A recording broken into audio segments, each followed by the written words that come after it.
So hello and welcome back to my channel. In today's video, we are going to be discussing about a very important essay by Michel Foucault, which is What is an Author? A very similar sounding essay by Roland Barthes has already been completed by us, and this video is going to be a continuation or an extension of the thought that was given by Roland Barthes. So it becomes very important for you कि आपने पहले वो video अच्छे से देखा हो and समझा हो एंड उसके बाद आप इस वीडियो को बहुत अच्छी तरीके से एंड इस एसे को अच्छे से समझ पाएंगे.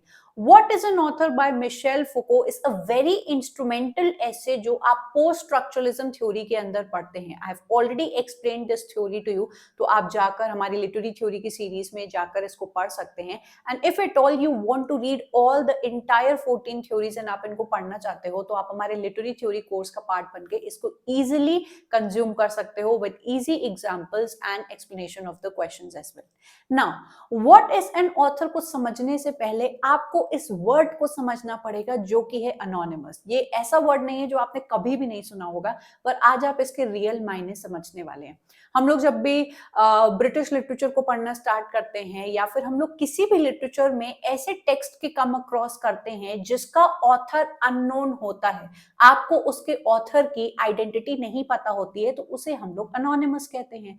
आज के इंटरनेट के जमाने में हम लोग बहुत सारे लोगों को अपना कोई भी यूजर नेम बनाते हुए देखते हैं जिससे उनकी रियल आइडेंटिटी जो होती है वो हिडन हो जाती है एंड वो अनोनिमस बन जाते हैं. यू डू नॉट नो कि ये जो पर्टिकुलर लाइन है या ये पर्टिकुलर ट्रोलिंग किसी ने की है वो एक्चुअल में उसका ऑथर है या नहीं, या फिर उसका क्रिएटर है या नहीं, या एक्चुअल पर्सन है या नहीं. सो अनोनिमस जो वर्ड है आपको अच्छे से क्लियर हो गया है कि ये उस इंसान को हम लोग डिनोट करते हैं जिसने किसी ऐसे वर्क को प्रोड्यूस किया है जिसका ओरिजिनल ऑथर हमें नहीं पता है. अनोनिमस के ही कॉन्टेक्स्ट में जब हम लोग ऑथर को देखते हैं तो हम लोग को आपके उस टेक्स्ट को प्रोड्यूस करने वाले का जो क्रिएटर है, जो ऑथर है, उसकी आइडेंटिटी के बारे में पता लगता है. सो ओवर द इयर्स हम लोग ने देखा है कि पहले हमारे जो टेक्स्ट होते थे वो अनोनिमस ही पब्लिश कर दिए जाते थे एंड वहां पर हम लोग टेक्स्ट को ज्यादा इंपॉर्टेंस देते थे.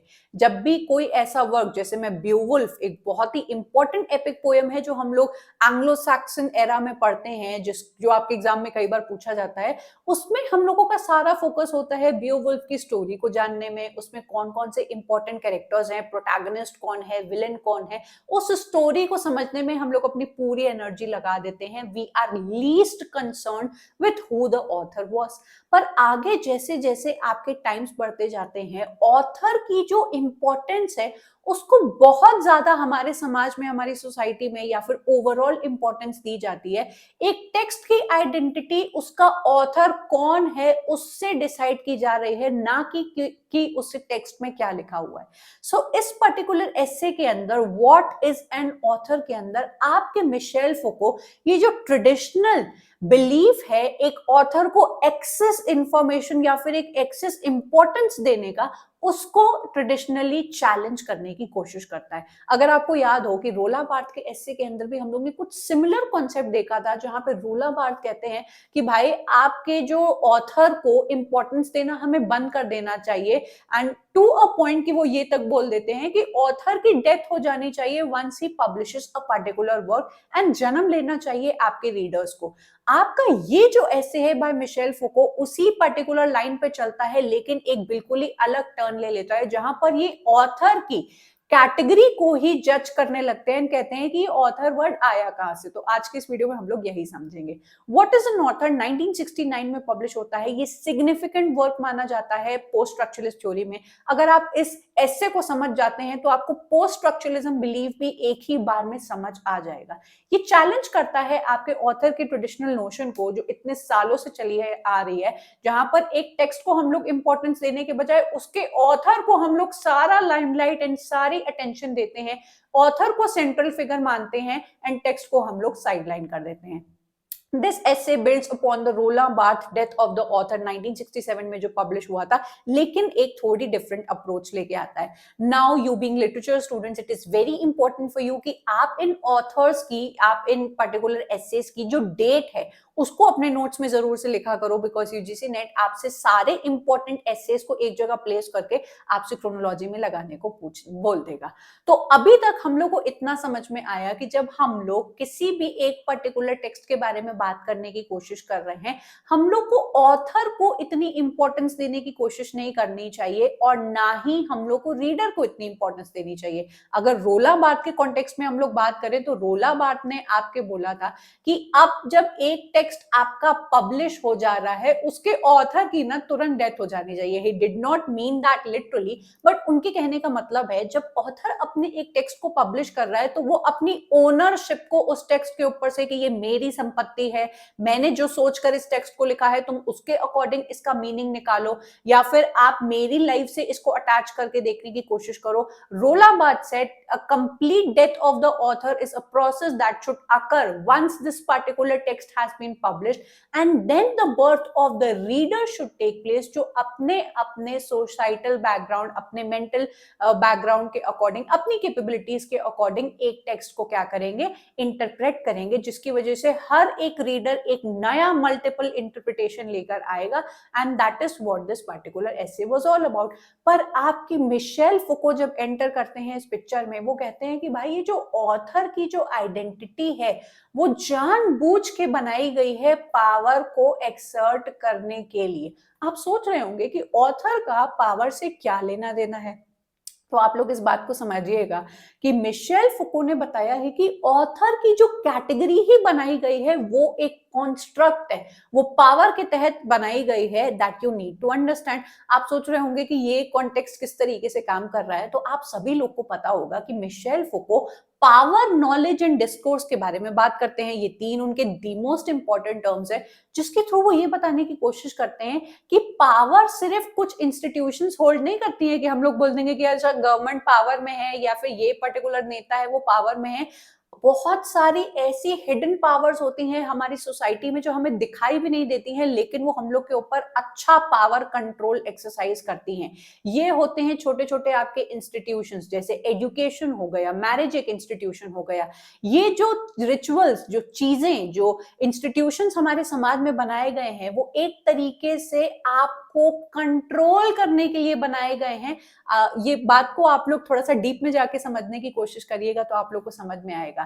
जो भाषा आप बोल रहे हैं, जिस कल्चर का आप पार्ट हैं, वो एक नॉर्म की तरह सेट कर दिया जाता है जो आपके ऊपर कंट्रोल जमाने के लिए इस्तेमाल किया जाता है। सो ऑथर की जो कैटेगरी है मिशेल फुको के अकॉर्डिंग जानबूझ के बनाई गई है टू रेगुलेट द टेक्स्ट। आप सभी को ये बात में समझाऊंगी एक बहुत अच्छे एग्जाम्पल के थ्रू कि जब भी कोई ऑब्सीन सीन्स निकलते हैं हमारी मूवीज में या फिर कोई भी ऐसी अडल्ट मूवी होती है, उसमें से कौन से सीन्स रखने हैं, कौन से सीन सेंसर करके हटा देने हैं, उसका एक पूरा सेंसरशिप बोर्ड होता है। उस सेंसरशिप बोर्ड के पास अपनी एक पावर होती है कि ये वाला सीन वो समाज को दिखाना चाहता है और ये वाला सीन वो समाज को नहीं दिखाना चाहता है।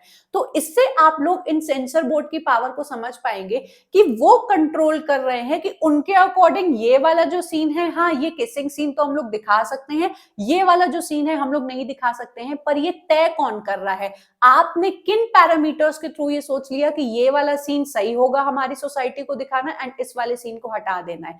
तो ये जो इंस्टीट्यूशन, ये जो कैटेगरी सेंसर बोर्ड की बनाई गई, वो अपने आप में एक पावर की तरह रेगुलेट करती है कि नाउ दे विल डिसाइड कि आप लोग क्या देखेंगे और क्या नहीं देखेंगे। Same goes for our syllabus.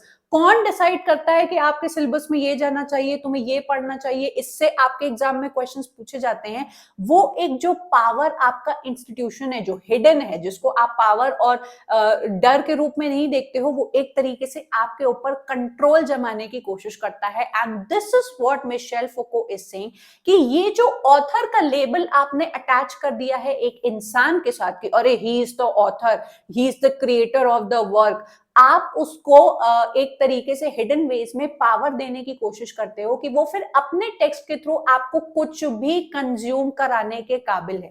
इस पॉइंट को आप बहुत अच्छी तरीके से समझ सकते हो। इनका जो नेक्स्ट कॉन्सेप्ट है जिसके अंदर इन्होंने बताया है ऑथर फंक्शन के बारे में। सो इसको याद रखिएगा, इस एसे में दो बहुत इंपॉर्टेंट टर्म्स आते हैं। पहला ये कि ऑथर एक कंस्ट्रक्ट है, ये जानबूझ के बनाई हुई एक कैटेगरी है आपके ऊपर रूल करने के लिए। एंड दूसरा ऑथर का फंक्शन। ऑथर फंक्शन इन्फॉर्मेशन बहुत इंटरेस्टिंग है। आप देखिए कि ऑथर का जो कॉन्सेप्ट है वो बनाया ही जाता है to govern how text are received. आप एक टेक्स्ट को किस तरीके से, किस नजरिए से देखने वाले हो, वो डिसाइड करता है ऑथर लेबल को अटैच करना। इसका मस्त एग्जांपल ये रहेगा कि हम सभी लोगों ने बाहुबली 1 मूवी देखी है, बाहुबली 2 मूवी देखी है।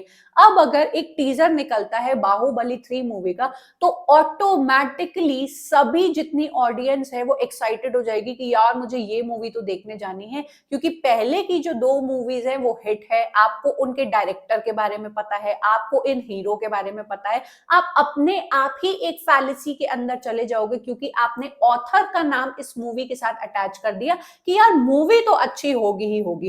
ये पावर होता है एक ऑथर का एक वर्क के साथ अटैच होना। यहां पर आपको दूसरी मूवी दिखाई दे रही है, आपका ध्यान भी नहीं जाएगा इस मूवी के टुवर्ड्स, क्योंकि आपको नहीं पता है कि इस मूवी के ऑथर कौन है, इसमें कौन कौन से आपके लीड कैरेक्टर्स हैं जिन्होंने काम किया है, चाहे ये मूवी कितनी भी अच्छी हो। So this is what he is trying to say कि हम लोग जब भी एक टेक्स्ट के साथ एक ऑथर का नाम अटैच कर देते हैं, तो वो जो टेक्स्ट होता है उसको पूरी दुनिया एक अलग नजर से देखने की कोशिश करती है। मैं आपको एक और एग्जांपल दे सकती हूँ। When I started off this channel, I used to see, when I used to explain any concept जो कि बहुत ही अच्छे तरीके से मैंने समझाए होते थे in comparison to very very big names जो आपके इंग्लिश लिटरेचर में होंगे, उन्होंने बहुत ही नॉर्मल तरीके से समझाया होगा।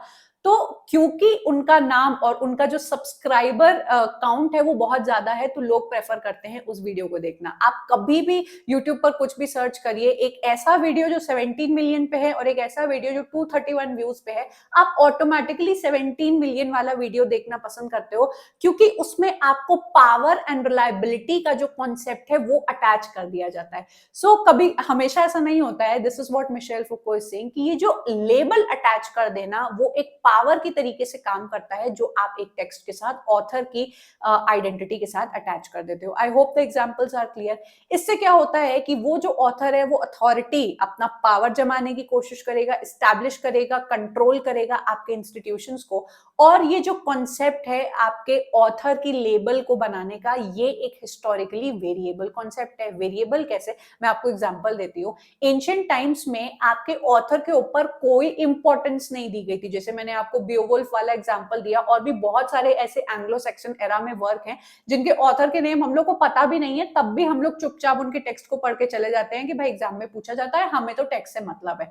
सो we do not even care कि इसका ऑथर है नहीं है, we just focus upon the text. And ancient times में ऑथर को इतनी इंपॉर्टेंस नहीं मिली हुई थी। आप जब एंशिएंट टाइम्स के बाद मिडिल एजेस में आते हो, तो कलेक्टिव ऑथरशिप का कॉन्सेप्ट चलता था कि बाइबल को बहुत सारे बॉन्ग्स एंड मिशनरीज ने मिलके कोलैबोरेट करके एक जगह पे कलेक्ट किया है, या बहुत सारे वर्क्स को एक साथ मैन्यूस्क्रिप्ट में लिखा है। तो कलेक्टिव ऑथरशिप आपकी चलती थी, जिसमें कोई भी एक पर्टिकुलर इंसान आपका जो ऑथरशिप का जो लेबल होता है उसको लेके नहीं चला जाता था, या फिर वो पूरा ही इनाम वो लेके नहीं चला जाता था। ठीक है। रेनेसा के टाइम पे जब आपकी प्रिंटिंग प्रेस आती है, कैक्सटन जो प्रिंटिंग प्रेस लेकर आते हैं, तब आपके जो इंडिविजुअल ऑथर्स है अपने वर्क्स को पब्लिश करना स्टार्ट कर देते हैं। And once they start publishing their works with their names, तो फेमस होने लगते हैं वो। एंड हर कोई आज के जमाने में या किसी भी जमाने में फेमस होना चाहता है। वहां से आपका जो इंडिविजुअल ऑथर का कॉन्सेप्ट है वो राइज करता है। एंड मॉडर्न एरा में आते आते तो भैया आपका टेक्स्ट कहीं बहुत पीछे छूट जाता है। ऑथर को इंटेलेक्चुअल प्रॉपर्टी की तरह हम लोग देखने लगते हैं। कोई भी ऐसा टीचर जो जिसका बहुत बड़ा नाम है, लोग उसके वीडियो देखना पसंद करते हैं। कोई भी एक बहुत बढ़िया आपका सेलिब्रिटी है, वो एक मूवी में आ रहा है, तो मूवी चाहे कितनी भी आपकी बेकार स्टोरी वाली हो, आप लोग उसको जाके देखने वाले हो। या फिर कोई एक बहुत ही फेमस आपका डायरेक्टर है, उसने कोई ऐसी गोबर टाइप की मूवी बना ली, आप सभी लोग उसको देखने चले जाओगे। क्यों? क्योंकि ओवर द इयर्स ऑथर की इंपॉर्टेंस को हम लोग ने इतना ज्यादा प्रेफर कर लिया है कि उसके कंटेंट को हम लोग ने कहीं पीछे छोड़ दिया है। And this is what your Michel Foucault is saying, that this particular construct or the authorial your authority should now be banned या इस चीज को खत्म हो जाना चाहिए।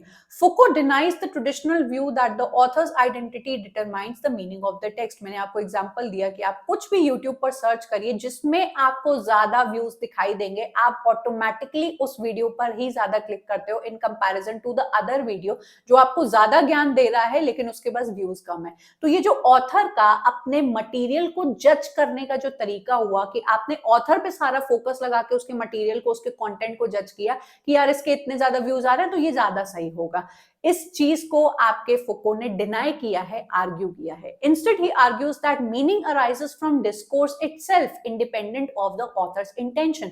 आपके ऑथर का, उसको क्रिएट करने वाले का क्या इंटेंशन है या क्या रोल है उस चीज को क्रिएट करने में, इससे आपको पूरी तरीके से अपना डिस्टेंस बना लेना चाहिए and you should focus completely on what is written on your text. He questions the idea that authorship is a form of ownership। आप ऑथर को जब इंपॉर्टेंस देते हो तो वो अपनी संपत्ति उसको समझने लगता है एंड उसी संपत्ति के रूप में आपके ऊपर कंट्रोल करने लगता है कि अगर आप अटैच करते हो names to text as if they were personal property. हम लोग आजकल जैसे मूवी को देखते हैं कि अरे यार वो हीरो इस मूवी में आया है तो ये मूवी तो अच्छी होगी, या फिर इस टीचर का वीडियो तो अच्छा ही होगा क्योंकि इसके इतने सब्सक्राइबर काउंट है। ये एक तरीके की फैलेसी है विच मिशेल फुको इज टॉकिंग। तो डेथ ऑफ द ऑथर और ऑथर फंक्शन के बीच में अगर हम लोग एक कंपैरिजन बैठाने की कोशिश करें तो रोला बार्ट कंप्लीटली अबॉलिश कर देते हैं आपके रोल ऑफ द ऑथर को, कहते हैं भैया इसकी तो डेथ हो जानी चाहिए। फुको ने ऑन द अदर हैंड हिस्टोरिसाइज किया है कि देखो एंशिएंट वर्ल्ड से लेके आपके मॉडर्न वर्ल्ड तक जो मैंने आपको पूरा हिस्ट्री दिखाई कि कैसे ऑथर को हम लोग ने धीरे धीरे इंपॉर्टेंस देते देते ऑथर को एक इतना इंपॉर्टेंट चीज बना दी है कि आज हमारा टेक्स्ट ही साइडलाइन हो गया है। बार्ट्स ने बोला कि भाई ऑथर को रिमूव हो जाना चाहिए, रीडर को जन्म ले लेना चाहिए, एंड ये तो हम लोग ने समझ लिया है। लेकिन फुको ने कहा है कि भाई ऑथर का जो लेबल है वो एक कंट्रोल की तरह इस्तेमाल किया जाता है, वो एक पावर के रूप में इस्तेमाल किया जाता है and this particular concept should be looked upon. तो आई गेस आपको ये क्लियर हो गया है।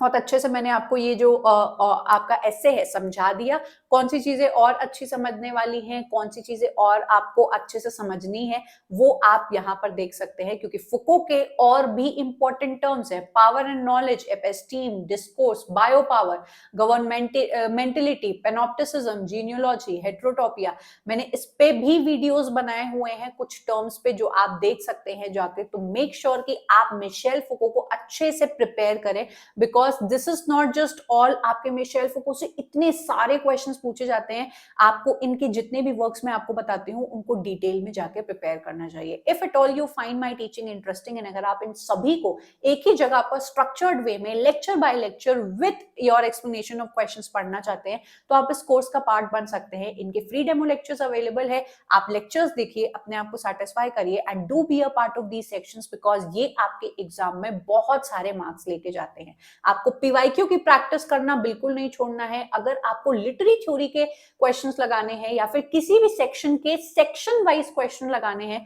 तो you can be a part of this PYQ test series. यहाँ पर आपको both miscellaneous and section wise questions मिल जाएंगे जो आपकी एग्जाम की प्रिपरेशन को हर दिन और बेटर बनाएगा। आई एम होपिंग कि आप अभी तक मेरे टेलीग्राम एंड व्हाट्सएप ग्रुप का पार्ट ऑलरेडी होंगे बिकॉज यहाँ पर आपको डेली बेसिस पे free PYQ test series, polls and other links and information मिलती रहती है। Do let me know what do you think about this video and क्या आपको ये ऐसे समझ में आया या नहीं। इसी सिमिलर पैटर्न पे कौन सा नेक्स्ट वीडियो मुझे बनाना चाहिए जो आपको समझने में इजी करेगा, आपके कमेंट्स का मुझे इंतजार रहेगा। I am going to meet you up next in yet another video. Up till then bye and take care.